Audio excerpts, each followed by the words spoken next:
Olá pessoal, tudo bem? Aqui é o professor Marcelo, canal Resenha Forense. Seja muito bem-vindo. Estamos gravando aqui mais um vídeo comentando a parte geral do Código Penal. Hoje é dia de comentar o artigo 26, falando então dos inimputáveis e também da semi-imputabilidade, se não me engano. Por gentileza, curta o vídeo, inscreva-se aqui no canal, espalhe a ideia para seus amigos, para que eles possam estudar por aqui também. E seja membro, tem um botão aqui na descrição do vídeo ou abaixo do vídeo e você pode ajudar o projeto a se manter. Lembrando que não temos aqui um curso de direito penal, nunca foi meu objetivo, são apenas comentários didáticos ao Código Penal. Então, eu sempre digo, se você está lendo doutrina e veio aqui complementar, você está no caminho certo.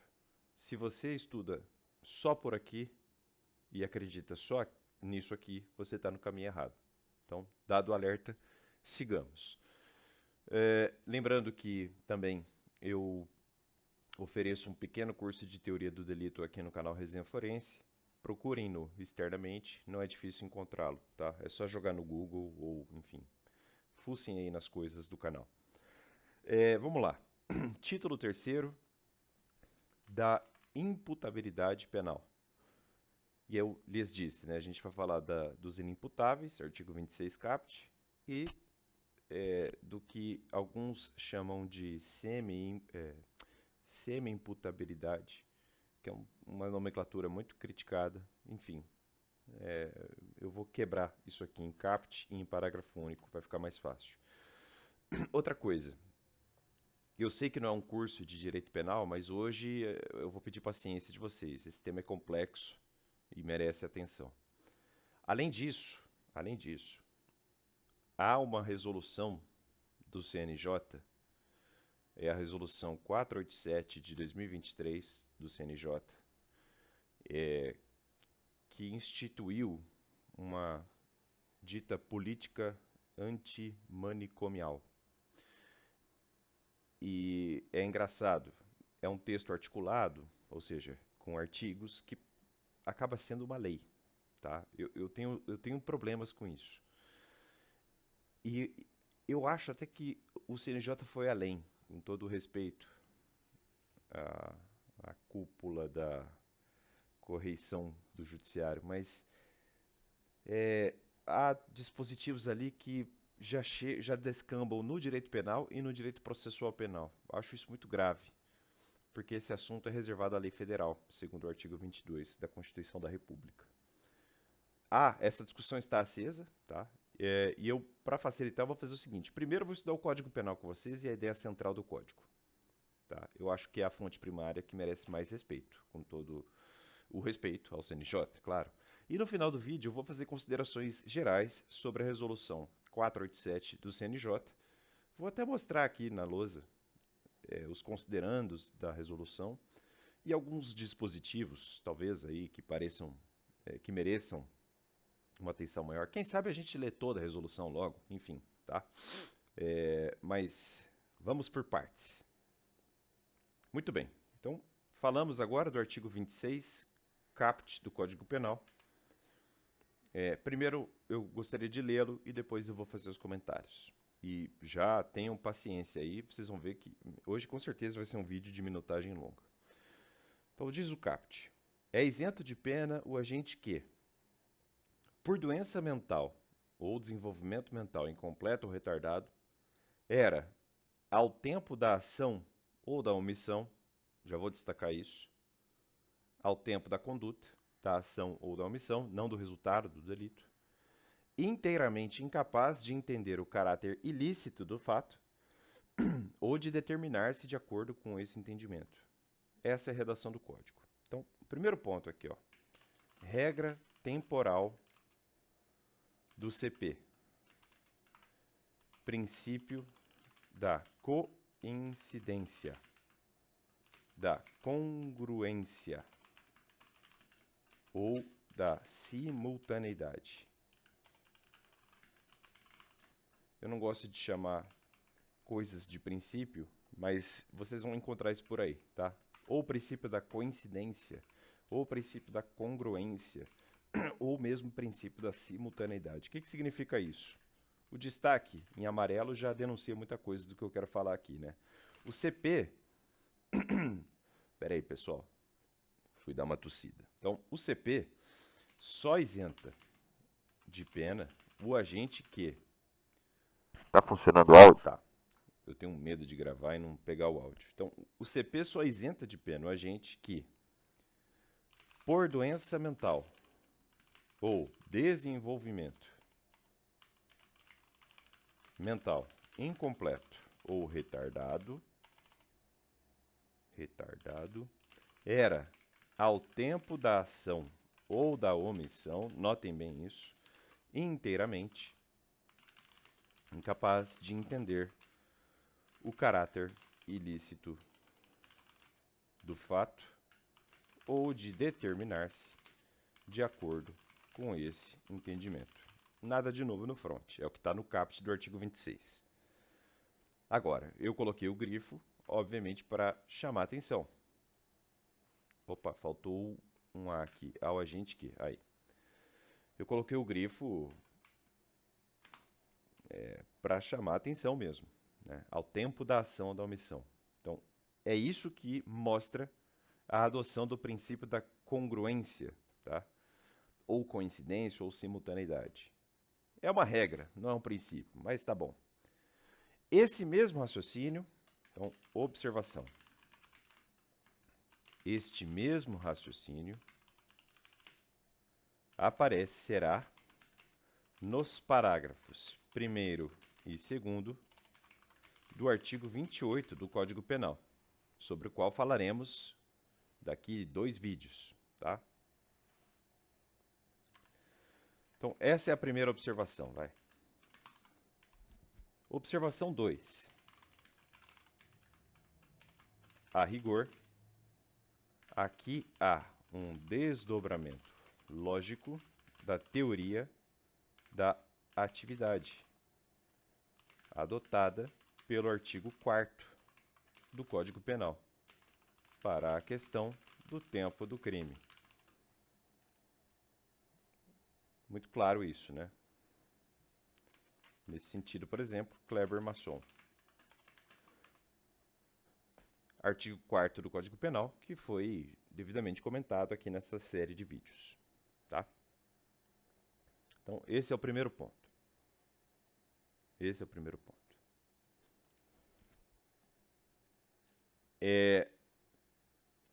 Agora vamos entrar de fato na matéria. Então, a imputabilidade. Bom, a imputabilidade faz parte de um dos 3 elementos da culpabilidade. Tá? Culpabilidade, segundo o Código Penal, enquanto extrato do delito, terceiro extrato do delito para a maioria da doutrina, a culpabilidade é formada pela imputabilidade, pela potencial consciência da ilicitude e pela exigibilidade de conduta diversa. Eu detesto métodos mnemônicos, mas tem um método aqui que é tão útil quanto aquele do artigo 37 da Constituição, do LIMP, dos Princípios da Administração Pública. Eu aprendi esse método com o professor André Stefan, promotor de justiça em São Paulo. A culpabilidade tem 3 elementos: imputabilidade, potencial consciência da ilicitude e exigibilidade da conduta diversa. Não é para decorar e não é para ser... Eu não quero idiotizá-los. Mas para facilitar, vocês podem ter um método mnemônico que é IMPOEX, imputabilidade, WIN, potencial consciência da ilicitude, PO, exigibilidade de conduta diversa, X, IMPOEX. Mas não vai falar para os outros que a culpabilidade é IMPOEX. Pelo amor de Deus, use com sabedoria um método mnemônico, tá? E use com parcimônia. Não seja um idiota. Como às vezes eu vejo por aí em TikTok, não pode falar rede vizinha, né? Professores que tem que ficar dançando, fazendo musiquinha. Não. Estudemos com seriedade, tá? Não há música para decorar, mas é um bom método mnemônico. Esse eu reconheço que é bom. Muito bem. O foco hoje recai sobre a imputabilidade, que é, de fato, um elemento da culpabilidade, tá? Então, o conceito de imputabilidade consta do artigo 26, caput, do Código Penal. Talvez indiretamente, né? Então, imputabilidade é uma capacidade mental e cognitiva de compreensão do caráter ilícito do fato, somada à capacidade de autodeterminar-se de acordo com tal entendimento. Tá aí um conceito muito sucinto e preciso de imputabilidade. Imputabilidade, então, vejam, imputar é atribuir algo a alguém. Então, carregar uma imputabilidade é carregar um potencial, um potencial lançamento de um fato criminoso para você mesmo, né? Para a sua pessoa. Ser imputável é isso. Você tem um potencial de atribuição de fato criminoso. Então, e isso significa capacidade mental e cognitiva de compreensão do caráter ilícito do fato, somada à capacidade de autodeterminação, de autodeterminar-se de acordo com tal entendimento. Tá? Vejam que para os finalistas isso é muito normativo, né? Eles trabalham a culpabilidade já com standards normativos. Tá? Em outras palavras, imputabilidade é a condição pessoal de maturidade e sanidade mental que confere ao agente a capacidade de entender o caráter ilícito do fato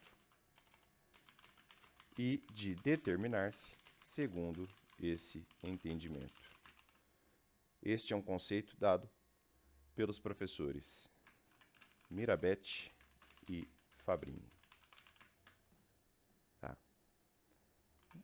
Então, imputabilidade é a condição pessoal de maturidade e sanidade mental que confere ao agente a capacidade de entender o caráter ilícito do fato. E vejam, e de determinar-se segundo esse entendimento. Eu acho que eu gostaria de frisar isso, né? A gente esquece essa segunda parte, né? Autodeterminação, de acordo com esse entendimento. Né? Prumar um caminho segundo esse entendimento claro da ilicitude do fato, do caráter ilícito da conduta criminosa. Tá? Certo?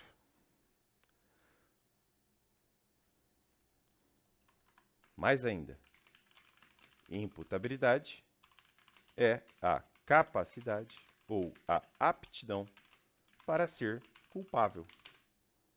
É a capacidade ou aptidão para ser culpável, conforme César Roberto Bittencourt. Imputabilidade é a capacidade ou aptidão para ser culpável. Também um conceito muito preciso. Tá? Bom, há 4 causas que eu me lembre, tá?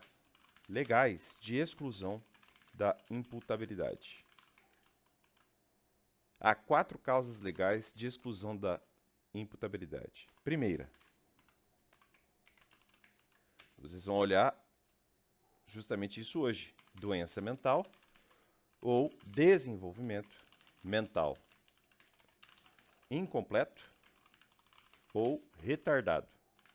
Artigo 26 do CP, hoje comentado. Uma segunda causa legal de exclusão da culpabilidade é a embriaguez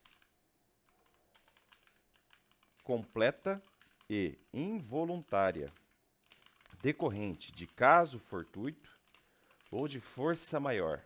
Artigo 28, parágrafo 1º do CP. Será comentado num vídeo posterior. Uma terceira causa de exclusão da imputabilidade é a dependência ou intoxicação involuntária decorrente de consumo de drogas ilícitas, Isso está no artigo 45, caput, da Lei de Drogas, que é a 11.343 de 2006. Uma quarta exclusão, uma quarta hipótese de exclusão da imputabilidade, claro, a menoridade do agente. Artigo 27 do CP, artigo 28 da Constituição da República. 28 não, desculpa, 228. Tá? Observação. Observação. Das 4 causas supra, somente a menoridade é pautada pelo sistema biológico ou etiológico, que tem origem francesa. Tá? O resto é pautado pelos sistemas biopsicológicos. O resto, então, os itens primeiro, segundo e terceiro, são guiados pelos sistemas, pelos critérios biopsicológicos. Tá?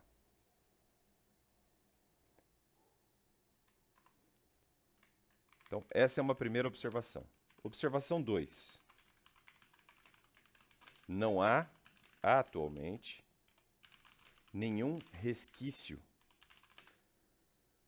no direito brasileiro do sistema psicológico adotado pelo Código Penal de 1890, o primeiro Código da República. Aliás, um código terrível, muito ruim.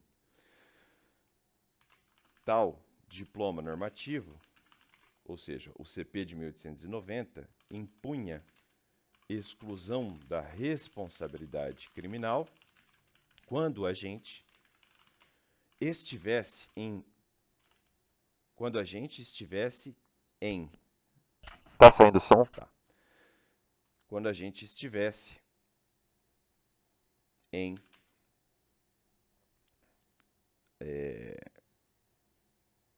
estado de completa perturbação dos sentidos e de inteligência no ato de cometer o delito. No ato de cometer o delito. É o artigo 27, parágrafo 4º do CP de 1890, tá? Aliás, isso que é interessante, fosse qual fosse o motivo, tá? O sistema psicológico é muito criticado pela doutrina, tá? E isso explica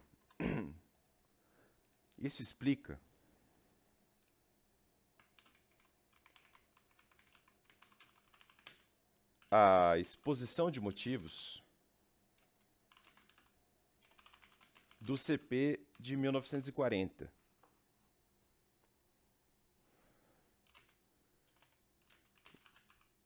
A qual explica, ou melhor, eu não quero repetir palavras, a qual dá razões para o abandono da sistemática puramente psicológica.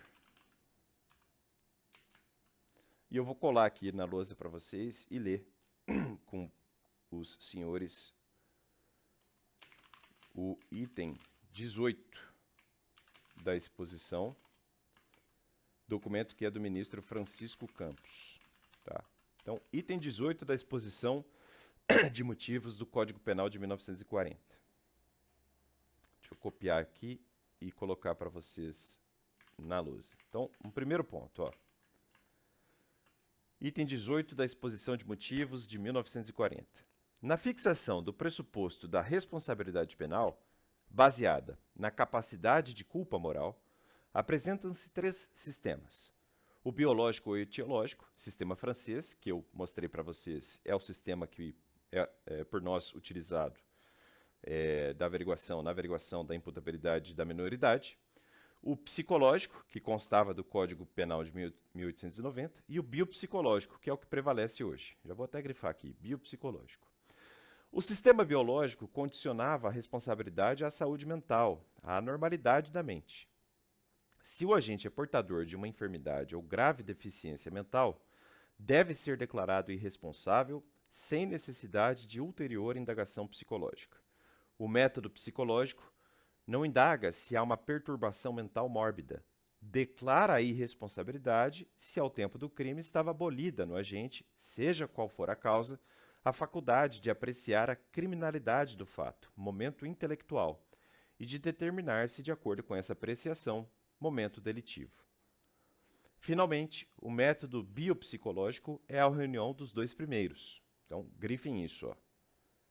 A responsabilidade penal só é excluída se o agente, em razão de enfermidade ou retardamento mental, era, no momento da ação, e eu acrescento, ou da omissão, incapaz de entendimento ético-jurídico e autodeterminação. Além disso, Francisco Campos escreveu o seguinte: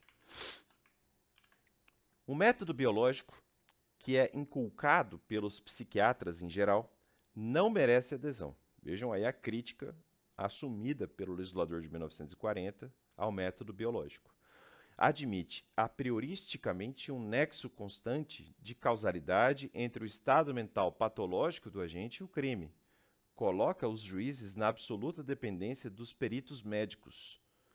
O que é mais, e o que é mais, faz tábula rasa do caráter ético da responsabilidade penal. O método puramente psicológico é, por sua vez, inaceitável, porque não evita na prática um demasiado arbítrio judicial ou a possibilidade de um extensivo reconhecimento da irresponsabilidade, em antinomia com o interesse da defesa social. O critério mais aconselhável, escreveu Francisco Campos, de todos os pontos de vista, é, sem dúvida, o misto ou biopsicológico. Então, no seu vademecum, já pode puxar uma seta no artigo 26 caput do Código Penal e também, se você tiver paciência, lá no 28, parágrafo 1º e no 45 caput da Lei de Drogas, eu já escreveria sistema misto, sistema biopsicológico, sistema que combina a parte biológica com a parte psicológica. Tá? Então, é um sistema que tenta equilibrar as visões. Tá? Um sistema que combina a parte anatômica, por assim dizer, mais psiquiatra, com a parte da alma, por assim dizer, mais psicológica. Tá? Muito bem. Hoje o foco recai sobre a primeira causa de exclusão da imputabilidade, que é a doença mental ou desenvolvimento mental incompleto ou retardado, artigo 26 caput do Código Penal. Mais uma vez, vamos lê-lo. É isento de pena o agente que, por doença mental ou desenvolvimento mental incompleto ou retardado, era ao tempo da ação ou da omissão, inteiramente incapaz de entender o caráter ilícito do fato ou de determinar-se de acordo com esse entendimento. Então, vamos lá. Agora comentando de fato o artigo 26 caput do Código Penal. Então, o afastamento da imputabilidade por conta de doença mental ou de desenvolvimento mental incompleto ou retardado se dá, como visto, pelo critério biopsicológico. Biopsicológico. Ou seja, aquele que se baseia para o fim de constatação da inimputabilidade, melhor dizendo, inimputabilidade, em dois requisitos. Um de natureza biológica, ligado à causa ou elemento provocador, e outro relacionado com o efeito ou a consequência psíquica provocada pela causa. Quem diz isso são os professores André Stefan e Victor Eduardo Rios Gonçalves. Essa é a primeira consideração que eu queria colocar aqui.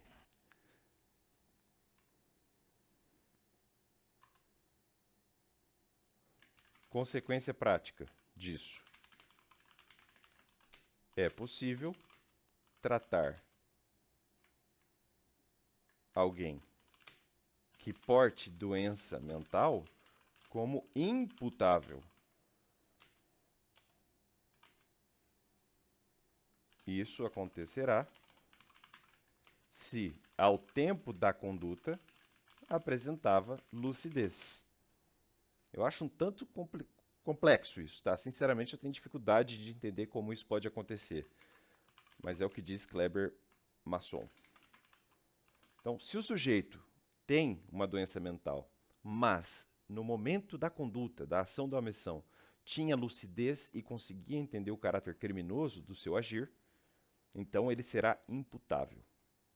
É uma consequência prática muito severa, muito austera do critério biopsicológico. Não tenha dúvida. Não tenha dúvida. Tá? Vamos lá. O que a gente tem que entender por doença mental? Doença mental é termo genérico, sem grande rigor científico, que abarca todas as moléstias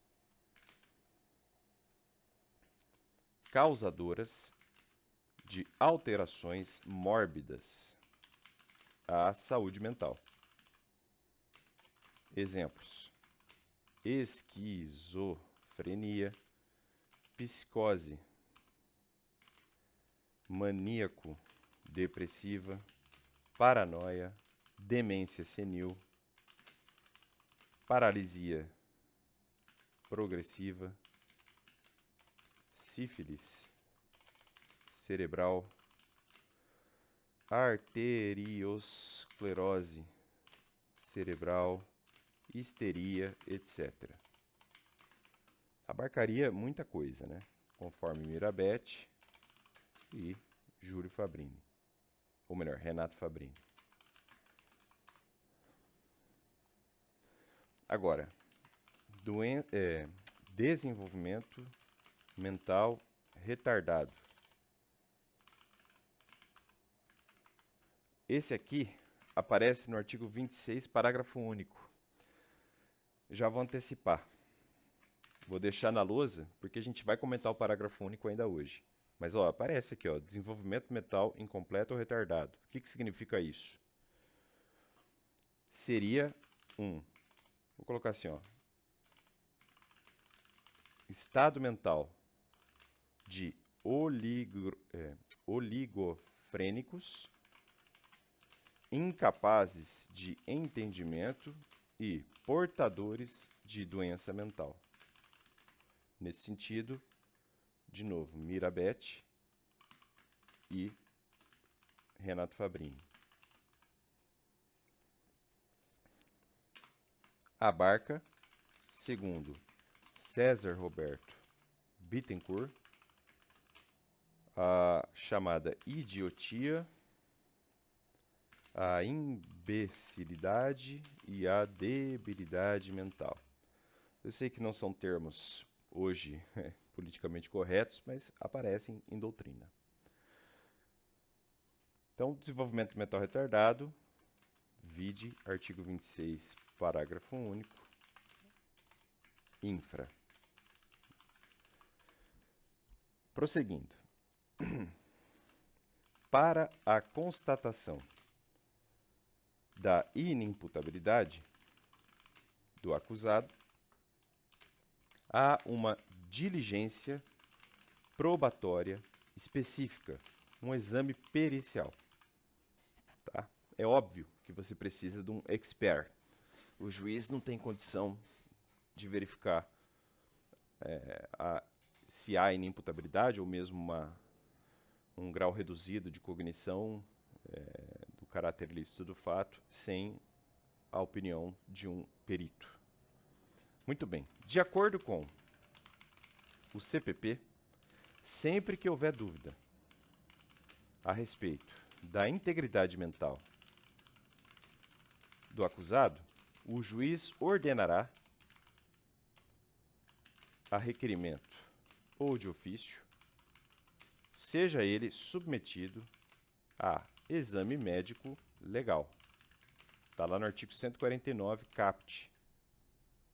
Abri uma tela sem querer. Está lá no artigo 149, caput do CPP. É possível ordenar a confecção deste exame ainda na fase inquisitiva, na fase do inquérito policial, caso no qual caberá representação do delegado de polícia ao juiz competente. É o parágrafo 1º do artigo 149. Teoricamente, hoje isso eu acho que seria feito pelo juiz das garantias, né? Tem que dar uma olhada. Se o juiz determinar a realização do exame, terá de nomear um curador ao acusado. E isso suspende o processo, se já proposta a demanda penal, se o MP já ofereceu denúncia e ela já foi recebida, né? Embora a lei permita diligências outras que possam ser prejudicadas pelo adiamento. Parágrafo 2º do artigo 149 do Código Penal, ou melhor, do Código de Processo Penal. Caso o examinado, embora a lei, consertando aqui, tá? Caso o examinado esteja preso, será internado em estabelecimento adequado. Se, porém, estiver solto, pode ser que haja internação no caso de requisição pericial, pelo menos segundo a literalidade do artigo 150, do artigo 150, caput do CPP. Este exame deve ser feito em até 45 dias, a não ser que os peritos demonstrem a necessidade de maior prazo, lá no parágrafo 1º do 150 do Código de Processo Penal. Para facilitar o exame, o juiz pode autorizar entrega dos autos aos peritos, desde que não prejudique a marcha processual. Parágrafo 2º, cuja previsão só parece fazer sentido no caso de autos físicos. Óbvio, né? Se os peritos concluírem que o acusado era, ao tempo da infração penal, irresponsável, nos termos do artigo 26, caput do Código Penal, hoje comentado, o processo seguirá adiante com a presença do curador que havia sido nomeado. Artigo 151 do CPP. Tá? Se, porém, ficar entendido que a doença mental, na verdade, sobreveio à infração, então o processo permanecerá suspenso até que o acusado se restabeleça. Artigo 152, caput do CPP, sendo sempre possível realizar diligências que, não feitas, restariam prejudicadas pelo adiamento bruto. Neste caso, o juiz pode ordenar a internação do acusado em estabelecimento adequado. É o parágrafo 1º do artigo 152 do CPP. Retoma-se o curso do processo sempre que houver o restabelecimento do acusado, sendo-lhe assegurada a faculdade de reinquirir as testemunhas que houverem prestado depoimento sem a sua presença.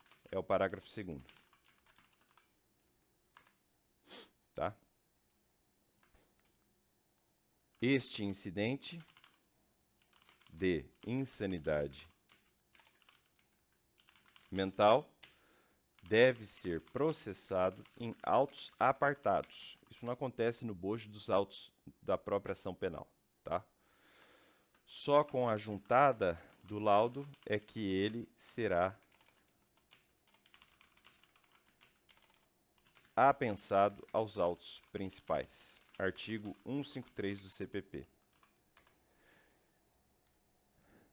E aí, eu vou mostrar para vocês. Então, de acordo com André Estefan e Victor Eduardo Rios Gonçalves, o que pode acontecer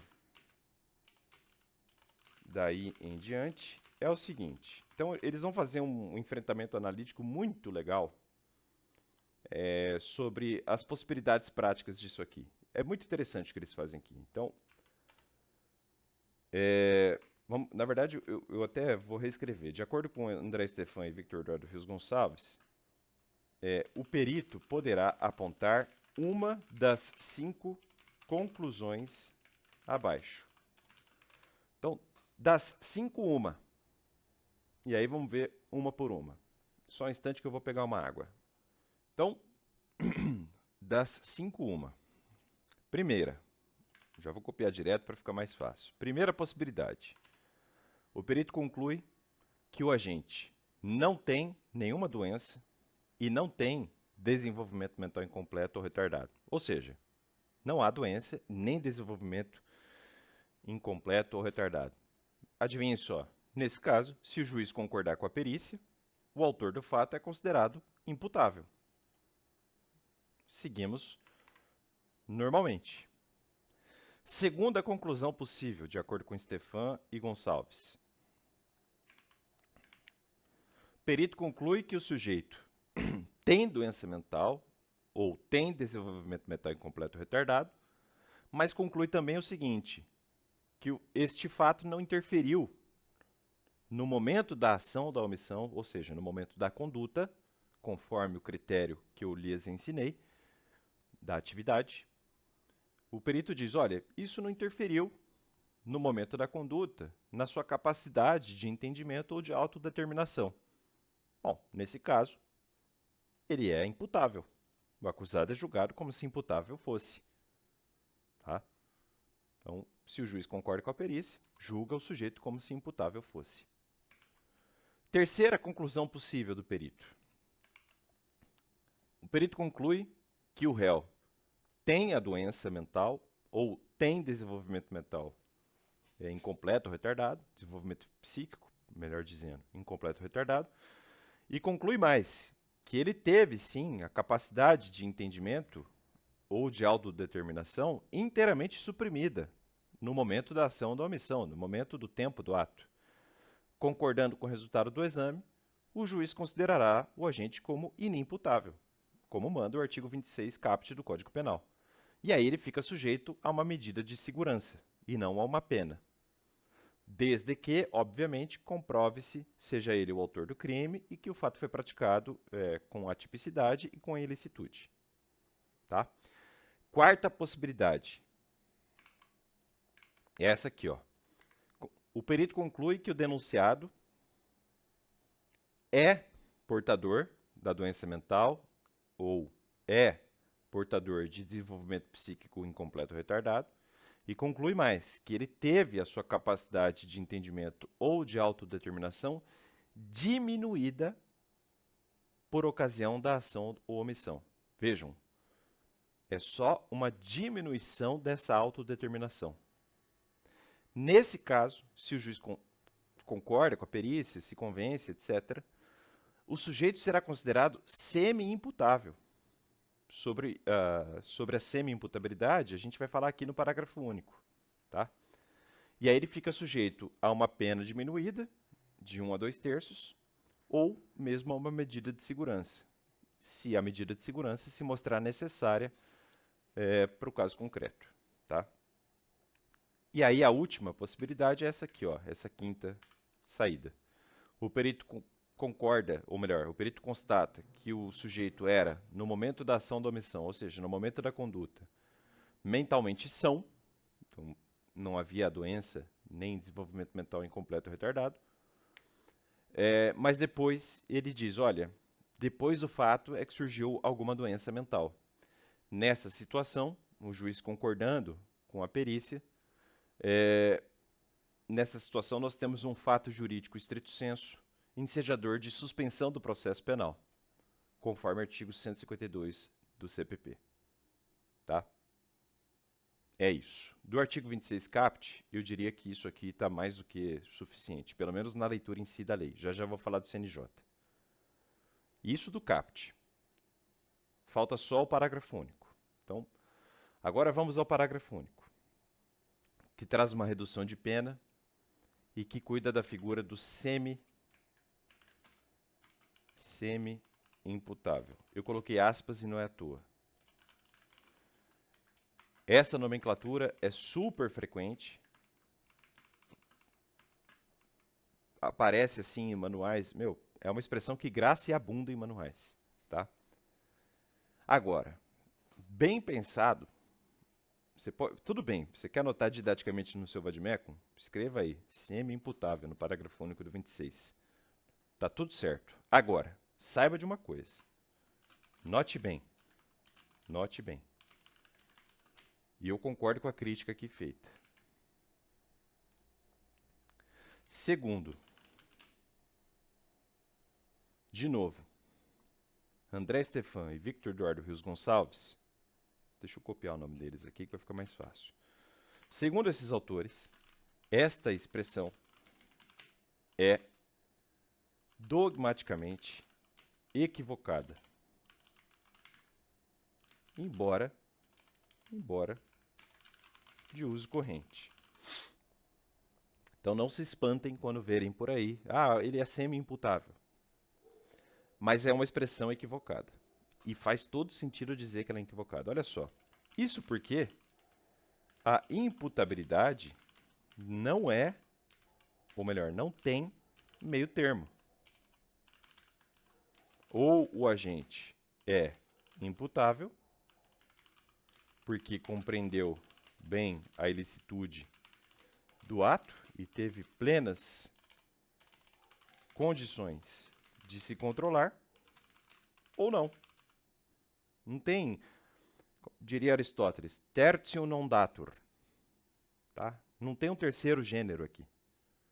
Tá? É o princípio da é o princípio da não contradição na metafísica aristotélica. Tá? Ou nas categorias, enfim.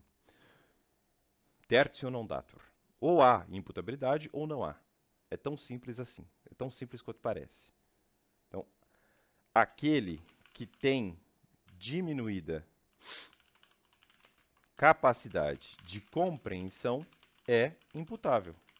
Justamente porque tinha condição, embora em grau menor. Tá? Repito que isso é uma passagem de Stefan e Rios Gonçalves. Então, a rigor, o que há aqui é uma culpabilidade diminuída.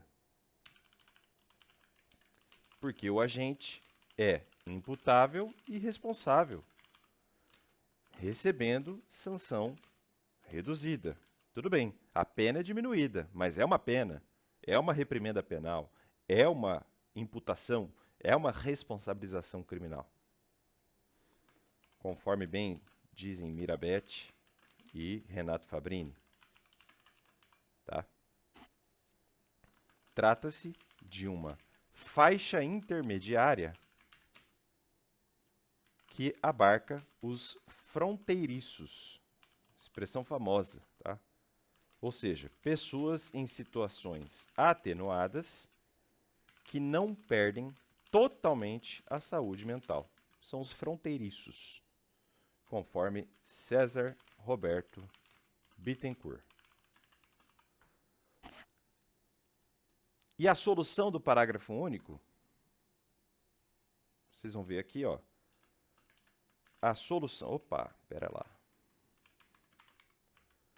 A solução do parágrafo único do artigo 26 é bifurcada.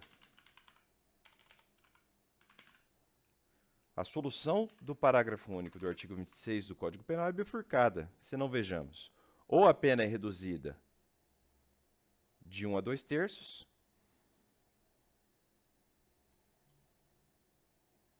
e aí ele é considerado, digamos, como um semi-imputável, né?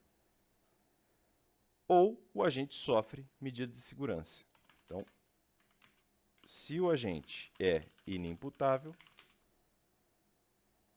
na verdade, a solução do parágrafo único do artigo 26, lido com o CAPT,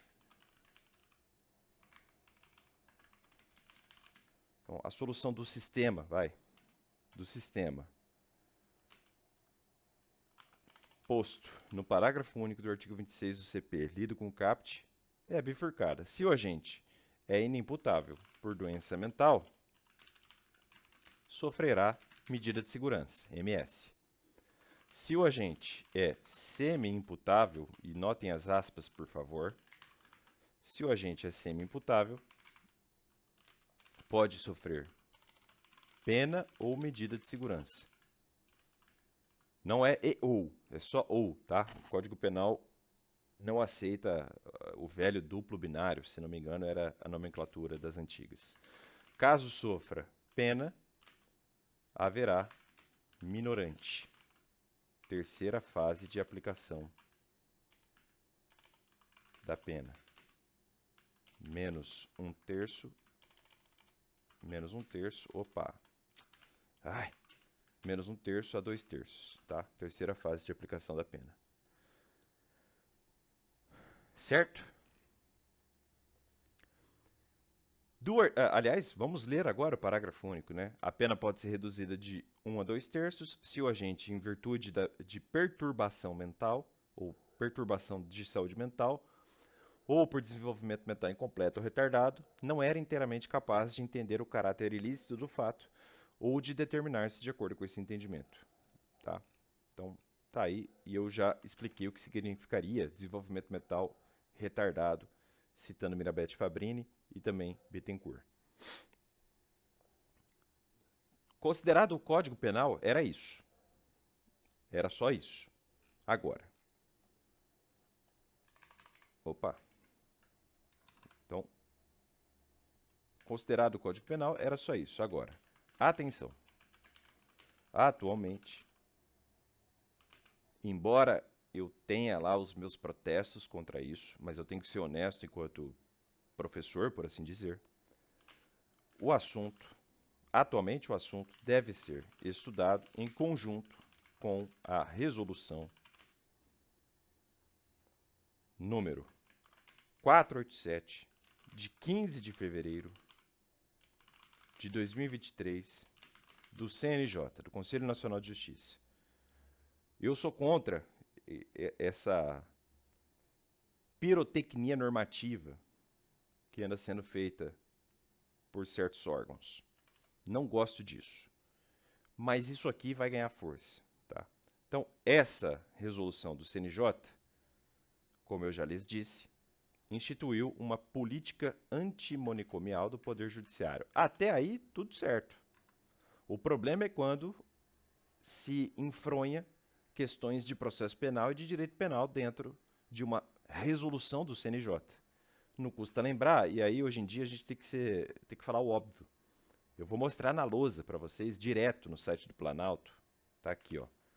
a Constituição da República, né, que às vezes não é lida, tem que mostrar o óbvio, né? Sei lá, o pessoal ficou ofendido que a gente disse que uma coisa é inconstitucional, mas ó, tá aqui, deixa eu botar certinho. Então, Constituição da República Federativa do Brasil. Vamos ver o artigo 22? Artigo 22. Compete privativamente à União legislar sobre direito penal, inciso 1, direito processual, inciso 2, não precisa ir além. Direito penal e direito processual, o que abarca direito processual penal, obviamente, é assunto de competência privativa da União, pelas casas do Congresso Nacional, ou seja, lei federal deve regular esse assunto. E a resolução do CNJ me parece que acabou adentrando nesses pontos, tá? E a gente tem que falar com um certo floreio, né? Olha, com todo respeito, né? As coisas estão estranhas hoje em dia. De todo modo, por honestidade intelectual, vejamos o que diz, vejamos alguns considerandos, né, dessa resolução. Vou colocar alguns aqui, ó. Considerando os princípios da República Federativa do Brasil, fundada na dignidade da pessoa humana e especialmente os direitos fundamentais à saúde, ao devido processo legal e à individualização da pena, Constituição, artigos tais. Considerando a Convenção sobre os Direitos da PCD, pela qual o Estado brasileiro comprometeu-se a promover o pleno exercício de todos os direitos humanos e liberdades fundamentais das PCDs, sem qualquer tipo de discriminação. E vem mais. Considerando a Convenção contra a Tortura e outros tratamentos ou penas cruéis, desumanos ou degradantes, e seu protocolo facultativo, de 2002, e a necessidade de combater a sua prática nas instituições de tratamento da saúde, de saúde mental, públicas ou privadas, bem como a resolução CNJ tal, que estabelece diretrizes e quesitos periciais para a realização dos exames de corpo de delito nos casos em que haja indícios de prática de tortura e outros tratamentos cruéis, desumanos ou degradantes, conforme os parâmetros do Protocolo de Istambul. Considerando, e aí eles vão citar o caso, eu sabia que ia acontecer isso, o caso Ximenes Lopes, já vou falar sobre isso. Então, considerando o ponto resolutivo 8 da sentença da Corte Interamericana de Direitos Humanos, proferida no caso Ximenes Lopes versus Brasil, se eu não me engano, foi a primeira condenação do Brasil na Corte Americana de Direitos Humanos, e a sentença do caso, no item 8, mandou realmente o Brasil tomar alguma medida, né? Só para constar, o caso Ximenes Lopes, que, se não me engano, foi a primeira condenação, tem um site chamado Réu Brasil, que explica direitinho todos os casos do Brasil na Corte Americana de Direitos Humanos, tá? Deixa eu botar na lousa aqui para vocês. Então, esse é o caso aí, eu peço licença aos familiares, enfim, tá no site, tá? Então não posso fazer nada. Esse aí é o Ximenes Lopes, Damião Ximenes Lopes. E aí, enfim, o site explica tudo certinho o que aconteceu. E realmente foi no contexto de internação, né? Foi um caso muito feio mesmo. De fato, a questão de prédios que recebiam pessoas inimputáveis, tinha lá os problemas, né? E esse caso Ximenes Lopes foi uma denúncia disso. Acho que ele foi espancado, foi torturado. Muito feio, tá? E aí a corte impôs algumas coisas aqui para o Brasil. Então, esse item 8 determinou ao Estado brasileiro continuar a desenvolver um programa de formação e capacitação para pessoal médico de psiquiatria e psicologia, de enfermagem e auxiliares de enfermagem, e para todas as pessoas vinculadas ao atendimento de saúde mental, em especial sobre os princípios que devem reger o trato das pessoas portadoras de deficiência mental, conforme padrões internacionais sobre a matéria. Tem mais, ó. Considerando que a unidade de monitoramento e fiscalização das decisões da Corte Interamericana de Direitos Humanos, instituída no âmbito do CNJ, nessa resolução, acompanha o cumprimento das determinações da Corte em relação ao Estado brasileiro, considerando a Lei Federal 10.216 de 2001, que dispõe sobre a proteção e os direitos das pessoas com transtornos mentais e redireciona o modelo assistencial em saúde mental, considerando o Estatuto da Pessoa com Deficiência, que assegura e promove, em condições de igualdade, o exercício dos direitos e das liberdades fundamentais por PCDs, visando a sua inclusão social e cidadania. E tem mais, ó, considerando a Resolução 32 de 2018, adotada pela Assembleia Geral das Nações Unidas em julho de 2016, que reafirma as obrigações dos Estados-membros em promover e proteger todos os direitos humanos e liberdades fundamentais e garantir políticas e serviços relacionados à saúde mental cumpram normas internacionais de direitos humanos. Então veja, a preocupação do CNJ é legítima. Eu não vou negar isso aqui, tá? E tem mais, ó, considerando o relatório do Alto Comissariado para os Direitos Humanos das Nações Unidas, apresentado na 34ª sessão da Assembleia Geral da ONU em janeiro de 2017, que expõe um conjunto de recomendações voltadas à qualificação dos serviços à saúde mental, a acabar com a prática do tratamento involuntário e da institucionalização e para a criação de um ambiente político e legal que assegure a garantia dos direitos humanos das pessoas com deficiências psicossociais. Vejam que realmente o CNJ teve motivos para fazer isso aqui, né? Talvez por lentidão do Congresso Nacional, não sei. O caminho certo aqui seria uma DIN por omissão, né? Enfim. Considerando a Resolução 8/2019 do Conselho Nacional dos Direitos Humanos, destinada à orientação das políticas de saúde mental e uso problemático de álcool e outras drogas em todo o território nacional, e resoluções do Conselho Nacional de Política Criminal e Penitenciária para aplicação da Lei 10.216 à execução das medidas de segurança. Então, considerando várias políticas públicas, né, ó, considerando a resolução do CNJ de 2010 e outra recomendação de 2011, publicadas com o objetivo de adequar a atuação da Justiça Penal aos dispositivos da Lei 10.216, privilegiando-se a manutenção da pessoa em sofrimento mental, em meio aberto e o diálogo permanente com a rede de atenção psicossocial. Considerando o artigo 9º, parágrafo 3º de uma resolução do CNJ, que dispõe sobre a realização de audiência de custódia, disciplinando sobre garantia de acesso aos serviços médico e psicossocial, resguardada a sua natureza voluntária para pessoas que apresentem quadro de transtorno mental ou dependência química. Considerando a resolução do CNJ que define a política institucional do Judiciário para a promoção da aplicação de alternativas penais com enfoque restaurativo em substituição à privação de liberdade, bem como a Resolução 2002 de 2012 do Conselho Econômico e Social da ONU, destinada à orientação dos princípios básicos para a utilização de programas de justiça restaurativa em matéria penal, além da Resolução CNJ 225, que dispõe sobre a Política Nacional de Justiça Restaurativa no âmbito do Judiciário. Considerando a Resolução do CNJ 425, que institui no âmbito do Judiciário a Política Nacional de Atenção às Pessoas em Situação de Rua e suas interseccionalidades.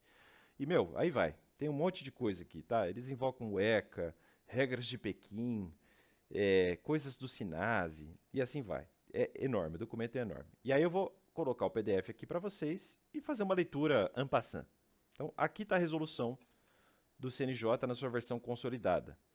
E vejam que em 2024 houve uma alteração.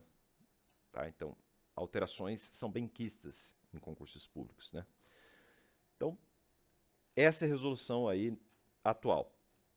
Então, qual que é a sua estrutura? Eu não vou ler o documento todo, tá? Mas a estrutura é essa aqui. Há um capítulo com disposições gerais. Acho que vale a pena a gente ler o artigo inaugural. O artigo 1º diz assim: resolve, artigo 1º, instituir a política antimanicomial do Poder Judiciário por meio de procedimentos para o tratamento de pessoas com transtorno mental ou qualquer forma de deficiência psicossocial que estejam custodiadas, sejam investigadas, acusadas, réis ou privadas de liberdade, em cumprimento de pena ou de medida de segurança, em prisão domiciliar, em cumprimento de alternativas penais, monitoração eletrônica ou outras medidas em meio aberto, e conferir diretrizes para assegurar os direitos dessa população. Aí o artigo 2º vai trazer conceitos. Como se deve entender uma PCD, como se deve entender uma pessoa com transtorno mental, tá? O que significa a rede de atenção psicossocial? A gente não precisa ficar lendo isso aqui tão profundamente, tá? O artigo 3º traz os princípios e diretrizes que devem reger o tratamento de pessoas com transtorno mental na jurisdição penal. São os seguintes. Primeiro, respeito pela dignidade humana, singularidade e autonomia de cada pessoa. Segundo, respeito pela diversidade e vedação de todas as formas de discriminação e estigmatização. E aí eles colocam as chamadas interseccionalidades. Terceiro, devido processo legal, ampla defesa, contraditório, acesso à justiça em igualdade de condições. Quarto, proscrição à prática de tortura, maus tratos, tratamentos cruéis, desumanos ou degradantes. 5. Adoção de política antimanicomial na execução de medida de segurança. 6. Interesse exclusivo do tratamento em benefício à saúde, com vistas ao suporte e reabilitação psicossocial por meio da inclusão social, a partir da reconstrução de laços e de referências familiares e comunitárias, da valorização e do fortalecimento das habilidades da pessoa e do acesso à proteção social, à renda, ao trabalho e ao tratamento de saúde. 7. Direito à saúde integral, privilegiando-se o cuidado em ambiente terapêutico, em estabelecimentos de saúde de caráter não asilar, pelos meios menos invasivos possíveis, com vedação de métodos de contenção física, mecânica ou farmacológica desproporcional ou prolongada, excessiva medicalização, impedimento de acesso a tratamento ou medicação, isolamento compulsório, alojamento em ambiente impróprio e eletroconvulsoterapia em desacordo com os protocolos médicos e as normativas de direitos humanos. Acho que o inciso 7º é o mais destacado, assim, né? Qual que é a ideia? Vamos evitar o sofrimento humano? Acho que é isso, tá? Basicamente é isso. Vamos evitar abusos, vamos humanizar o tratamento da pessoa inimputável, né? 8. A indicação de internação fundada exclusivamente em razões clínicas de saúde, privilegiando-se a avaliação multiprofissional de cada caso, pelo período estritamente necessário à estabilização do quadro de saúde e apenas quando os recursos extra-hospitalares se mostrarem insuficientes, vedada a internação em instituição de caráter asilar, como os hospitais de custódia e tratamento psiquiátrico, HCTPs, e estabelecimento congêneres, como hospitais psiquiátricos. Então vejam que, assim, cada vez mais a ideia de um balizamento físico do corpo da pessoa inimputável, cada vez mais isso é desestimulado, né? 9. Articulação interinstitucional permanente do Poder Judiciário com redes de atenção à saúde e socioassistenciais. Então, o Judiciário vai ter que fazer convênios com o SUS, com o SUAS, com outros órgãos da Justiça, enfim, em todas as fases do procedimento penal, mediante a elaboração de PTS, nos casos abrangidos por essa resolução. 10. Está acabando, tá? A restauratividade como meio para a promoção da harmonia social, mediante garantia do acesso aos direitos fundamentais e a reversão das vulnerabilidades sociais. 11. Atenção à laicidade do Estado, liberdade religiosa, ok. 12. Respeito à territorialidade dos serviços e ao tratamento no meio social em que vive a pessoa, visando sempre a manutenção dos laços familiares e comunitários. Bom, aí aqui nós temos um capítulo com as diretrizes da política antimanicomial. Uma seção primeira cuida das audiências de custódia desse caso, e aí vai do artigo 4º até o artigo 8º. A seção segunda cuida da necessidade de tratamento em saúde mental no curso da prisão preventiva ou de alguma cautelar.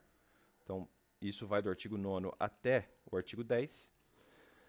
A seção terceira cuida da medida de segurança, que é a substituição da pena, quer dizer, você impõe medida de segurança e não pena para o inimputável, é o que a gente estudou hoje. Olha só o que fala o artigo 11. Na sentença criminal que impõe a medida de segurança, aqui eu já vejo problemas, porque o modus operandi do juiz no processo penal é norma de processo penal no fim do dia, né? Olha só. Na sentença criminal que imponha medida de segurança, a autoridade judicial determinará a modalidade mais indicada ao tratamento de saúde da pessoa acusada, considerados a avaliação biopsicossocial, outros exames eventualmente realizados na fase instrutória e os cuidados a serem prestados em meio aberto. Parágrafo único. A autoridade judicial levará em conta, nas decisões que envolvam imposição ou alteração do cumprimento de medida de segurança, pareceres das equipes multiprofissionais. Então, psicólogos, psiquiatras, médicos, assistentes sociais, enfim, você instrui melhor o feito.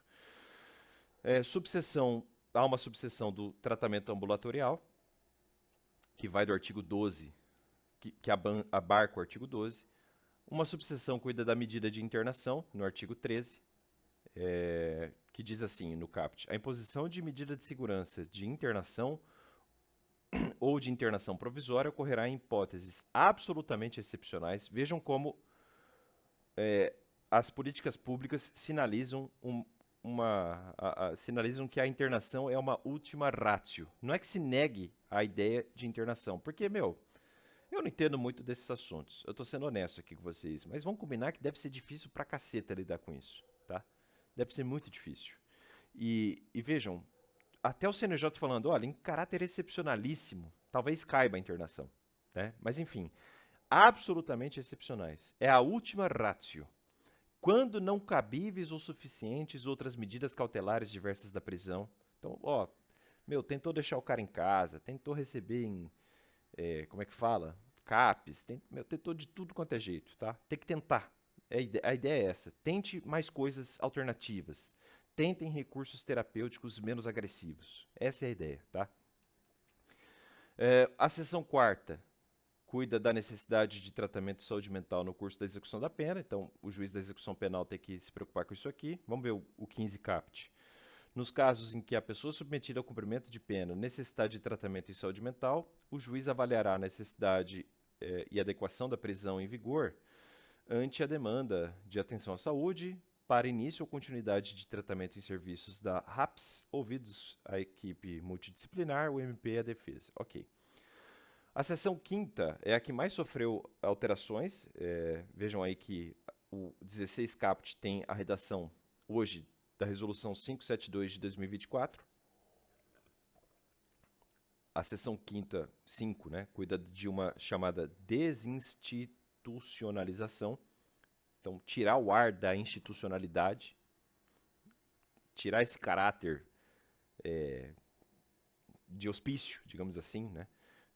O artigo 16, então, diz: no prazo de até 9 meses, contados a partir da entrada em vigor dessa resolução, e isso aqui foi em agosto de 2004. Isso dá mais ou menos setembro, outubro, novembro, dezembro, janeiro, fevereiro. Então, fevereiro, março, abril, maio. Então, em maio desse ano, 2025, justamente hoje, eu estou gravando esse vídeo, eu estou gravando dia 22 de maio. No dia 26 vai dar 9 meses, tá? Então, no prazo de até 9 meses, contados a partir da entrada em vigor dessa resolução, o juiz competente deve revisar os processos a fim de avaliar a possibilidade de extinção da medida em curso, progressão para tratamento ambulatorial em meio aberto ou transferência para restabelecimento de saúde adequado em casos aqui arrolados. Então, qual que é a ideia? Juízes do Brasil, vocês aí, todo mundo vai ter que fazer um pente fino nos autos em até 9 meses, e todo mundo vai ter que dar um jeito de ou extinguir a medida que está em curso, ou vamos progredir para uma medida menos agressiva. Vamos revisar tudo aí. Essa é a ideia, né? O CNJ quis fazer isso. São as metas do CNJ, né? Todo ano tem uma meta, ou tem algumas metas, tá? E aí, enfim, mais detalhes sobre essa política aparecem aqui nos artigos 17, 18, 18A e assim vai. E aí nós temos disposições finais a partir do artigo 19. Eu acho que a leitura aqui feita já foi satisfatória. Claro que eu recomendo que vocês façam a leitura da resolução na sua inteireza. Eu li aqui o que me pareceu principal. E às vezes só de saber que existe a resolução em prova pode ajudar muito. Eu já assevero, eu tenho problemas com a constitucionalidade de certos dispositivos, mas o que eu posso fazer, né? Eu sou apenas um canal no YouTube. Pessoal, espero que vocês tenham gostado. No próximo vídeo eu comento o artigo 27 do Código Penal. 1h09 de vídeo, vou deixar arredondar 1h10. Acho que a gente merece, né? Depois de tanto esforço. Então, já para antecipar, a gente vai para o artigo 27, que cuida da minoridade penal. Enfim, vai ser um comentário curto porque eu não vou ficar dando minha opinião sobre o assunto. Eu vou ser bem sucinto e direto, mas aí cena do próximo capítulo. Forte abraço, comenta aqui no vídeo, ó, vi tudo, estudei, estou fazendo tal prova. Comenta como que você estuda aqui no canal, eu gosto de ler os comentários de vocês. Tchau!